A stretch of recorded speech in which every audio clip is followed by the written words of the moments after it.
Oi, meu nome é Sara. Eu vou apresentar esse trabalho junto com Bia. A gente vai falar um pouco sobre o êxodo rural. Então, hoje em dia, o Brasil é caracterizado como um país urbano, certo? Então, acaba que grande parte das pessoas moram em cidades. Houve um processo de urbanização no país. Esse processo aconteceu no século XX. Então, ele foi uma das causas para a industrialização e o êxodo rural. E ocorreu uma modernização do campo. E essa modernização do campo fez com que muitos camponeses perdessem suas rendas e se endividassem. Tá, mas por que isso aconteceu? Aconteceu porque eles tentaram mecanizar suas produções e então tiveram que vender suas terras para grandes proprietários. E assim aumentou a concentração de terras no Brasil.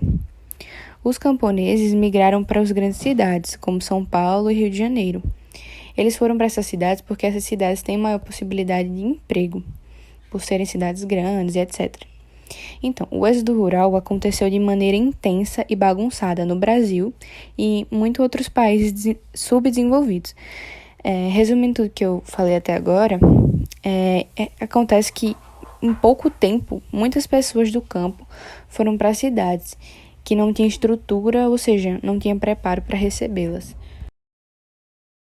Com a mecanização do campo, o desemprego e a industrialização concentrada em São Paulo e Rio de Janeiro, muitas pessoas desistiram de permanecer no setor agrário, por causa das perdas produtivas e da impossibilidade de mecanizar as práticas de produção em suas terras. Sem grandes perspectivas, migraram para as grandes metrópoles na esperança de conseguirem empregos.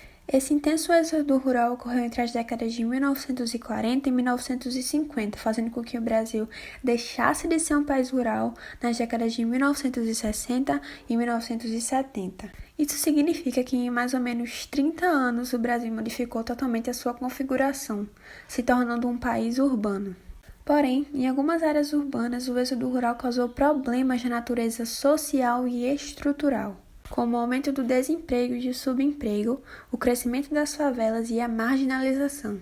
Como esse processo ocorreu desordenadamente, as cidades não conseguiram suportar e criar soluções para a população rural que se deslocou para os centros urbanos. E para a gente entender essa mudança nos países subdesenvolvidos, é preciso compará-la com as lentas mudanças ocorridas durante a fase da industrialização nos países europeus.